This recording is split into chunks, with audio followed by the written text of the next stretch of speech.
قابل احترام بھائیوں اور بزرگوں، ذی الحجہ کا یہ مہینہ بڑی برکت اور رحمت والا مہینہ ہے۔ اس کے شروع کے دن حج اور قربانی جیسی عظیم عبادتوں کو اپنے ساتھ لیے ہوئے آتے ہیں۔ عازمین حج کے قافلے جوق در جوق خانہ کعبہ کی زیارت کے لیے مناسک حج کی ادائیگی کے لیے روانہ ہوتے ہیں۔ آج سے سینکڑوں سال پہلے سن 10 ہجری میں ہمارے آپ کے آقا حضرت محمد مصطفیٰ صلی اللہ علیہ وسلم بھی حج کے لیے تشریف لے گئے۔ سن 8 ہجری میں مکہ مکرمہ فتح ہوا تھا۔ سن 10 ہجری میں نبی کریم صلی اللہ علیہ وسلم حج کے لیے تشریف لے گئے۔ آپ کے ساتھ 1 لاکھ سے زائد صحابہ کا مجمع تھا۔ آپ نے اس موقع پر ارشاد فرمایا، خذوا عنی مناسککم، حج کے ارکان، حج کی باتیں مجھ سے سیکھ لو۔ صحابہ کرام نے نبی کریم صلی اللہ علیہ وسلم سے حج کے احکام، حج کے فرائض، حج کے آداب سیکھے۔ آپ صلی اللہ علیہ وسلم نے 9 ذی الحجہ کو، جس کو یوم عرفہ کہا جاتا ہے، یعنی عرفات کا دن، جو حج کا سب سے عظیم رکن ہے، حضور صلی اللہ علیہ وسلم نے فرمایا الحج العرفہ، کہ حج تو عرفہ کا نام ہے، یعنی عرفات کے میدان میں قیام کا نام ہے۔ حضور صلی اللہ علیہ وسلم نے یہاں تک ارشاد فرمایا کہ وہ شخص سب سے بڑا گنہگار ہے جو عرفات میں قیام کرتا ہے، یعنی حج کرنے کے لیے جاتا ہے اور عرفات میں قیام کرتا ہے، اور پھر یہ گمان کرتا ہے کہ اللہ نے اس کی مغفرت نہیں فرمائی۔ وہ شخص سب سے بڑا گنہگار ہے جو عرفات میں قیام کرتا ہے اور پھر یہ گمان کرتا ہے کہ اللہ نے اس کی مغفرت نہیں، یعنی جس کو عرفات کا قیام ملا، جس کو حج کی سعادت نصیب ہوئی، اس کو یہ اللہ کی ذات سے قوی امید رکھنی چاہیے کہ اللہ نے اس کی مغفرت فرمائی۔ سن 10 ہجری میں جب نبی کریم صلی اللہ علیہ وسلم نے حج کے ارکان ادا فرمائے، 9 ذی الحجہ کو آپ نے عرفات کے میدان میں قیام فرمایا۔ آپ اپنی اونٹنی پر سوار ہوئے اور آپ نے 1 لاکھ سے زائد صحابہ کے مجمع میں تقریر فرمائی۔ ایسی زبردست تقریر جو قیامت تک آنے والی امت کے لیے رہبری اور رہنمائی کا فریضہ انجام دے رہی ہے۔ ایک ایسی زبردست تقریر جس نے ساری دنیا انسانیت کو امن، انصاف، عدل، قانون کے تقاضوں اور ایک پرامن زندگی کے اصول سے واقف کرایا۔ آپ صلی اللہ علیہ وسلم نے اپنے اس خطبے میں جہاں اپنی امت کو، قیامت تک آنے والے کلمہ گو مسلمانوں کو زندگی گزارنے اور برتنے کے طریقے سکھائے، وہیں آپ نے پوری انسانیت کو درس دیا۔ آپ صلی اللہ علیہ وسلم 1450 سال پہلے دنیا کو بتا رہے ہیں کہ امن و امان کیسے قائم ہوگا، انسانی جان کی عزت کس طرح کی جائے گی، لوگوں کے ساتھ کیسا محبت کا برتاؤ کیا جائے گا، گھر کی زندگی کیسے گزاری جائے گی، جاہلیت کے طور طریقوں سے کس طرح انسان اپنے آپ کو محفوظ رکھے گا۔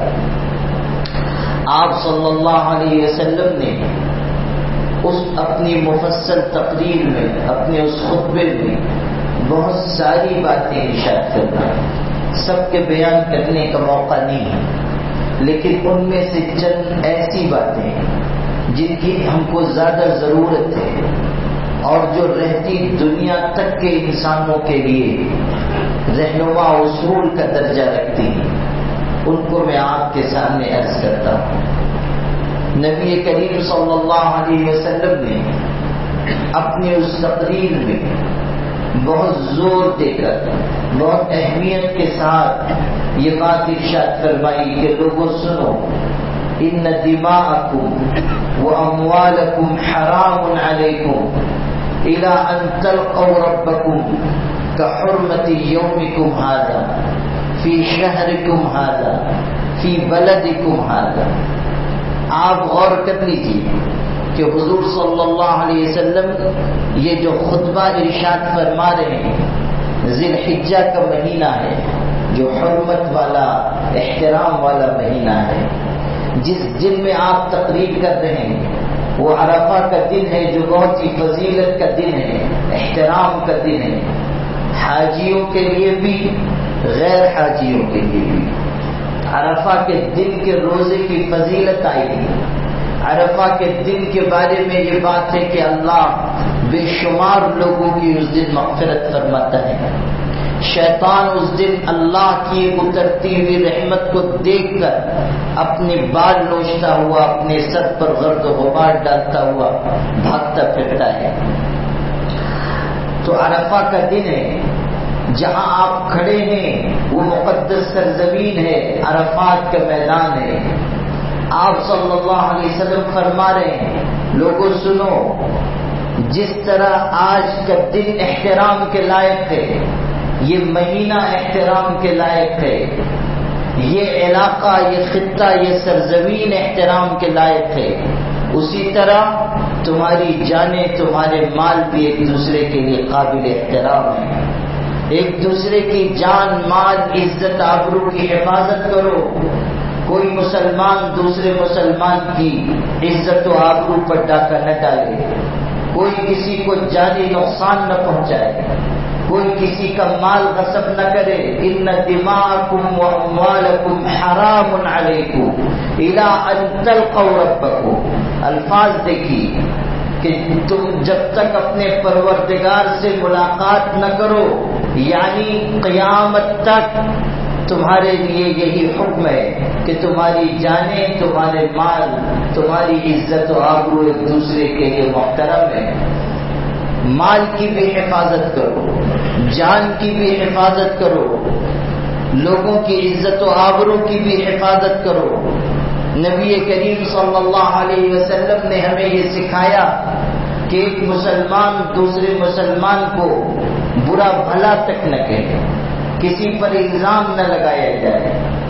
یہاں تک فرمایا لا یحل لمؤمن ان یروع مسلما، کسی مسلمان کے لیے یہ بات جائز نہیں ہے کہ وہ اپنے مسلمان بھائی کو خوف زدہ کرے، ڈرائے دھمکائے، یہ بھی جائز نہیں۔ آپ نے فرمایا تم میں سے کوئی شخص اپنے بھائی کی طرف اسلحے سے، ہتھیار سے اشارہ نہ کرے، کہیں ایسا نہ ہو کہ شیطان اس پر حاوی ہو جائے اور اس کے ہاتھ سے ہتھیار لے کر اس کے بھائی کو نقصان پہنچا دے اور پھر اس کو جہنم میں جانا پڑے۔ ایک مسلمان کی جان، اس کی عزت، آبرو انتہائی احترام کے لائق ہے۔ نبی کریم صلی اللہ علیہ وسلم کے صحابی ہیں حضرت عبداللہ ابن عمر رضی اللہ عنہ، حضرت عمر کے صاحبزادے ہیں، خانہ کعبہ کا طواف کر رہے تھے۔ جب طواف سے فارغ ہوئے تو خانہ کعبہ کو خطاب کر کے کہا کہ اے خانہ کعبہ، تو اللہ کا گھر ہے، تو عزت اور احترام کے لائق ہے، اللہ نے تیری حرمت بیان کی ہے، لیکن ایک مسلمان کی عزت و آبرو، اس کی حرمت تجھ سے بڑھ کر ہے، اور کسی مسلمان کو بے آبرو کرنا تجھ کو ڈھا دینے سے زیادہ بڑا گناہ ہے۔ یعنی اگر کوئی خانہ کعبہ کو گراتا ہے اور کوئی شخص دوسرے مسلمان بھائی کی عزت و آبرو لوٹتا ہے، عزت و آبرو سے کھلواڑ کرتا ہے، تو خانہ کعبہ کے گرا دینے سے بڑا گناہ مسلمان کی بے آبروئی کرنا ہے۔ مسلمان کے ساتھ برا سلوک برتنا ہے، اس پر کوئی الزام لگانا ہے۔ آپ سب جانتے ہیں کہ ہمارے دین میں سود بدترین گناہ ہے۔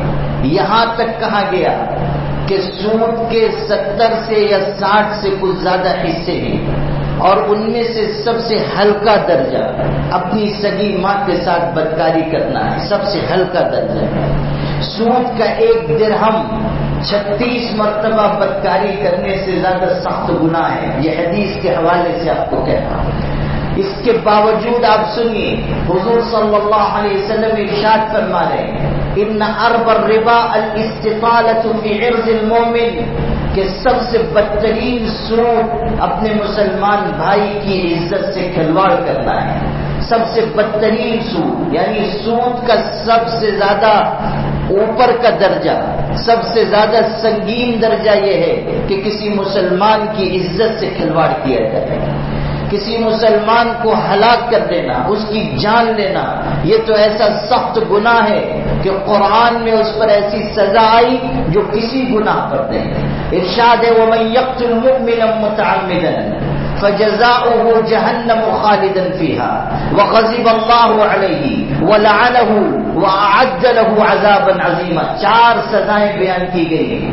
جو اپنے کسی مسلمان بھائی کو جان بوجھ کر مار ڈالے گا، اس کی سزا جہنم کی آگ ہے، اس کو ہمیشہ اس میں رہنا ہے۔ آگے ارشاد ہوا اللہ تعالیٰ اس پر ناراض ہوگا، اس پر اللہ کی لعنت ہے، اور اللہ نے اس کے لیے بہت بڑا عذاب تیار کر رکھا ہے۔ یہ 4 سزائیں ایک ساتھ کسی گناہ پر قرآن میں نہیں آئی ہیں، صرف مسلمان کو جان بوجھ کر قتل کر دینے کے بارے میں یہ سزا ارشاد ہوئی ہے۔ حدیث میں صحیح حدیث ہے لَزَوَالُ الدُّنْيَا أَهْوَنُ عِندَ اللَّهِ مِنْ قَتْلِ رَجُلٍ مُسْلِمٍ، کہ ساری دنیا کا فنا ہو جانا اللہ کی نگاہ میں ہلکا ہے بنسبت کسی مسلمان کو قتل کرنے کے۔ یعنی مسلمان کا قتل ساری دنیا کے ختم ہو جانے سے اللہ تعالیٰ کی نگاہ میں زیادہ سنگین جرم ہے۔ پوری دنیا مٹ جائے یہ اللہ کو منظور ہے، لیکن کوئی مسلمان قتل کر دیا جائے یہ اللہ تعالیٰ کو پسند نہیں ہے۔ حدیث میں یہاں تک آیا کہ اگر کوئی شخص اپنے مسلمان بھائی کے قتل میں حصہ لیتا ہے، ایک جملہ آدھا جملہ کہہ کر، اس نے کوئی ہتھیار نہیں اٹھایا، اس نے قتل میں کوئی شرکت نہیں کی، صرف آدھا جملہ کہہ کر اپنے کسی مسلمان بھائی کے قتل میں شرکت کی، آدھا جملہ، ایک جملہ کہہ کر قتل میں شریک ہوا۔ حدیث میں ہے لقی اللہ ومکتوب بین عینیہ آئس من رحمت اللہ، یہ شخص آدھا جملہ کہہ کر قتل میں شریک ہونے والا یہ اللہ کے ہاں اس حالت میں حاضر ہوگا کہ اس کی دونوں آنکھوں کے درمیان لکھا ہوگا کہ یہ اللہ کی رحمت سے مایوس انسان ہے، یہ اللہ کی رحمت سے محروم انسان ہے۔ آپ دیکھیں کہ آج مسلمانوں کے معاشرے میں قتل کتنا عام ہو رہا ہے، معمولی باتوں پر لوگوں کو قتل کیا جا رہا ہے۔ جہیز کم لے کر ایک خاتون آئی ہے، اس کو گھر میں اذیت دے دے کر قتل کر دیا جا رہا ہے۔ کتنی وارداتیں، قتل کے کتنے واقعات چند 100 روپے کی وجہ سے پیش آئے۔ ابھی پچھلے دنوں ہمارے شہر میں ایک صاحب کا قتل ہوا، مشتق لوگوں نے جو ان کے ارد گرد کے لوگ تھے انہوں نے بتایا بیچارہ غریب شخص تھا اور محنت مزدوری کر کے اور معمولی معاش کما کر اپنے اور اپنے گھر والوں کا پیٹ بھرتا تھا۔ ایک شخص پر 300 روپے اس کے قرض تھے، اس نے اس سے مطالبہ کیا، جوان شخص تھا، اس کے اوپر 300 روپے قرض تھے کہ میرا قرض مجھ کو لوٹا دو۔ اس نے غصے میں کہا کہ میں تجھ کو یہ قرض مانگنے کی وجہ سے تجھ پر حملہ کروں گا۔ لوگوں نے سمجھا کہ یوں ہی غصے میں کہہ رہا ہے، لیکن اگلے دن اس نے بھرے بازار میں اس کے اوپر ایک موٹے ڈنڈے سے حملہ کیا۔ اس کا بچہ 6-7 سال کا وہ اس کے ساتھ تھا، اپنے باپ کو بچانے کے لیے آگے بڑھا، فریاد کرتا رہا، لیکن اس نے ڈنڈے سے مار کر اس شخص کو قتل کر دیا۔ آپ سوچئے 300 روپے کی معمولی رقم کے لیے ایک شخص کی جان لے لی۔ اس کا بچہ اس کے ساتھ ہے، اس لڑکے کو بھی مدرسے میں ہمارے یہاں داخلہ دلوانے کے لیے لوگ لے کر آئے تھے، تب واقعہ مجھ کو سنائے. آپ غور کیجئے، ایک چھوٹا بچہ ہے، اس کی نگاہ کے سامنے اس کے باپ کو قتل کر دیا گیا. اب زندگی بھر یہ چیز اس کے ذہن پر نقش رہے گی، کس طرح وہ زندگی گزارے گا، یتیمی کا داغ وہ سہ رہا ہے. آپ غور کیجئے کہ ہماری بے دینی کا، ہماری بد اخلاقی اور بد کرداری کا عالم کیا ہے.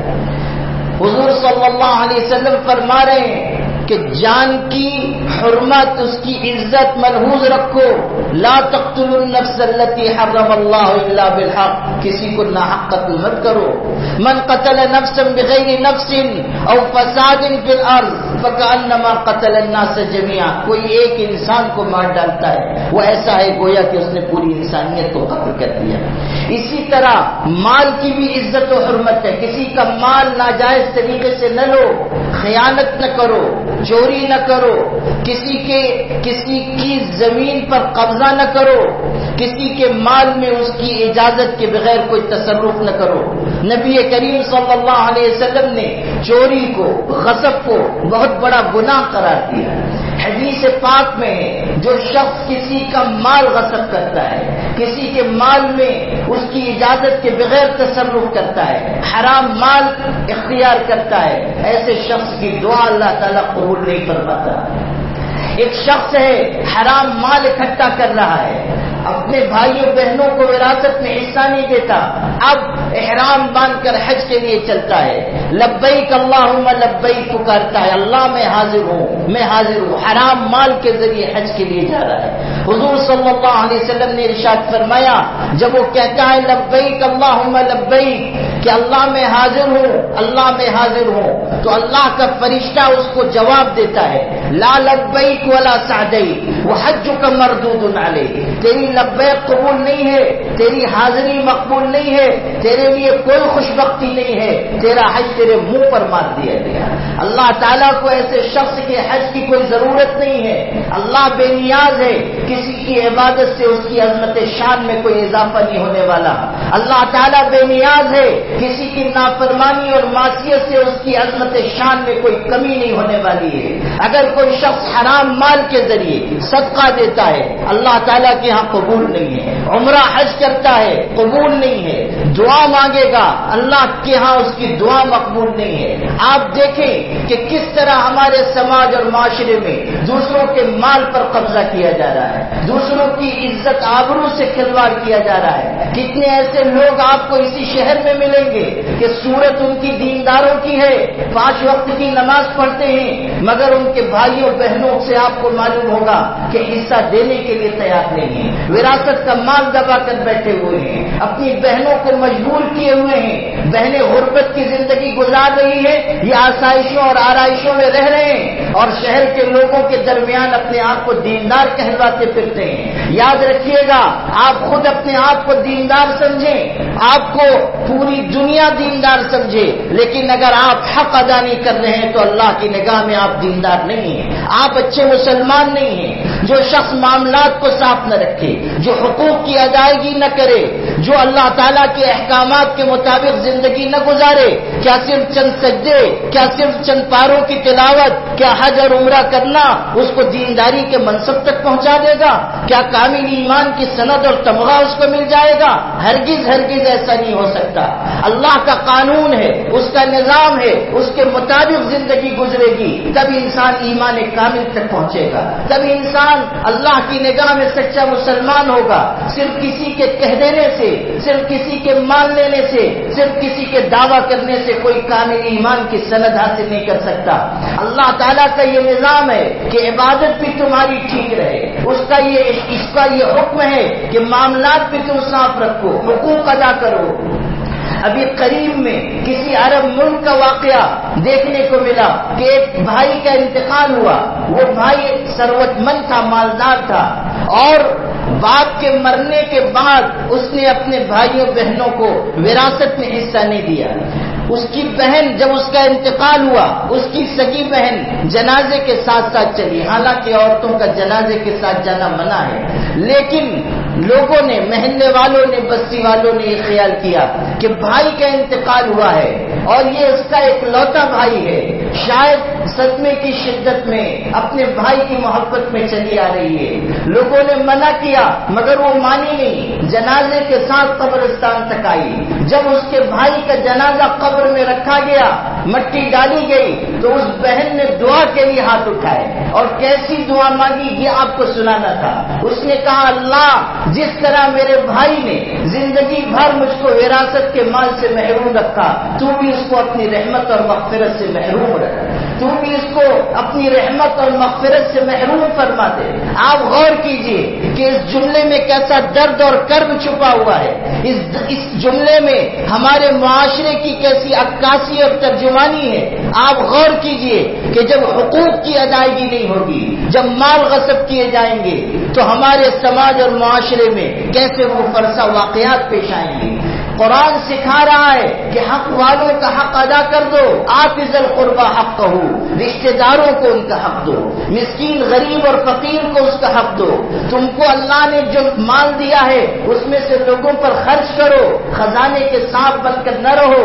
اللہ نے اگر تم کو کچھ عطا کیا ہے تم بھی لوگوں کو عطا کرو۔ قرآن کہہ رہا ہے کہ جو کچھ اللہ نے تم کو دیا اس میں سے خرچ کرو، وہ احسن کما احسن اللہ الیک، اور جس طرح اللہ نے تمہارے ساتھ احسان کا معاملہ کیا تم بھی لوگوں کے ساتھ احسان کا معاملہ کرو، تم بھی لوگوں کے کام آؤ، تم بھی غریبوں اور بیواؤں کے مددگار بن جاؤ، تم بھی یتیموں کی کفالت کرنے والے بنو۔